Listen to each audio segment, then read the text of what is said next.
We are on the other side of the crazy, and I want to talk about it. Hey guys, this is Andy with Mindset Matters More, and we are finally over the crazies of our menstrual cycle and into our body and feeling good and energetic.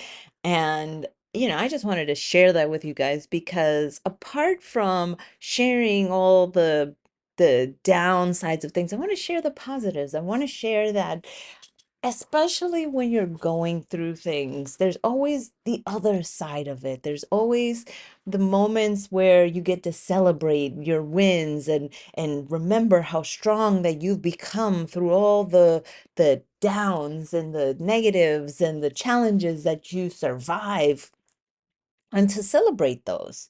So this is a reminder of that, is to celebrate the wins, celebrate the the parts of you that have come out better on the other side. Now, is the menstrual cycle something to celebrate? Yes, absolutely. My body's doing what it's supposed to do. It is healthy. It is capable of bearing a child. Not that I would want one at my tender age, but, it is doing what it's supposed to do. So I can't fault it for that. Now, can I complain and whine and bitch and moan? Yes, absolutely. But I also want to take the opportunity to say, you know what? I'm grateful that my body is healthy. I'm grateful that my body is going through these cycles because it teaches me and it forces me to be better. It teaches me all the things that like I need to understand about losing weight. It teaches me about my moods. It teaches me about my relationships. It teaches me more importantly about how I react when I'm under stress and how to navigate that. It teaches that to me. And now when I'm on the other side, I can prepare for the next one. I said, okay, this time the chocolate monster hit. This time I felt really bad. I didn't get a lot of sleep. This time I felt like this. This time my anger popped out its ugly head. This time I felt down. This time I felt this and this and this. Okay, next time what can I do to make it better, to ease those pains? Maybe I will have more chocolate in my plan as a preemptive thing. Maybe I will tell my husband, listen, I'm just going to sit in my room and meditate because I need space. Maybe I will be able to have those tools to better navigate it, and next time it will be better. And that is how we do these things. It's not just like, oh, I'm supposed to know how to act every single day of my life and be perfect and wonderful and precious and everybody just accept me for who I am. Like, what's that famous quote? If you don't accept me at my worst, then you don't deserve me at my best. No. Nobody should settle for your worst, especially if you're not gonna fucking do anything about it.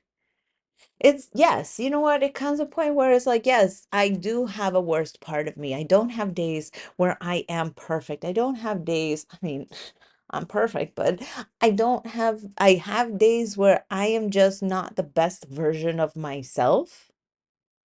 And if I just say, well, that's just who I am, then I don't deserve the people around me because they deserve better from me. And so, yes, you know what? I I can be a little bit of a problem, a little bit of a snooty person, you know, when I am going through my menstrual cycle. But I recognize that. And I get to recognize that when I'm on the other side of it because the hardest thing to do is to recognize the challenges as they are like right when you're in the fucking middle of it. Like that is really hard. That is like, okay, you know what? I'm being a bitch. But like when you feel like a fucking bitch, like it's hard to look in the mirror and be like, yeah, you're being a fucking bitch. Because you know what? Even if I did that, I'll be like, but I don't care. I want to be a fucking bitch right now. And so that's why I do these exercises when I'm on the other side of it. It's like, okay, how did I, succumb to my feelings? But what are the wins that I had? You know what? I didn't get into a fight with my husband. That's the first and foremost. Yes, I might have succumbed to the chocolate monster, but It wasn't a full out binge. It wasn't like a fuck it. It wasn't a 3 day, 4 day all out binge and set myself back 2 weeks on my dieting. Like it was just like a, yeah, you know what? Okay, I just need a little extra love. And of course, I beat myself up for it because I expect perfection out of myself. But on the other side of that is okay, you know what? I recognize I'm not a bad person for not being perfect.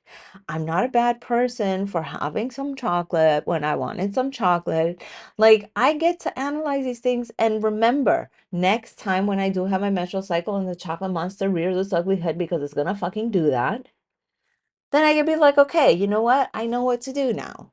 I have a plan in place. I have the ability to be better this time. I have the chance to be better. And will it be perfect next time? I don't fucking know. I'm not psychic. But I tell you this, if I don't, then we make a plan. Then we figure it out. We see where we were strong. We see where we had challenges and we navigate it. That's what it's all about. Is about learning from the challenges, seeing why. And I posted something the other day that it's like, you know, also celebrating the wins. And for me, I love to celebrate the fact that I am like this, that I am somebody who wants to be better and I try to be better. And like, I love that about me. I'm never gonna quit. I don't like to quit. I'm not a quitter. I'm somebody who's like, yeah, I'm gonna figure this shit out. And when we figure this shit out, we will try it again. Call me hard-headed, but that's just who I am. Okay, guys, that's all I have for today. Just wanted to share that with you guys. Love you guys. Bye.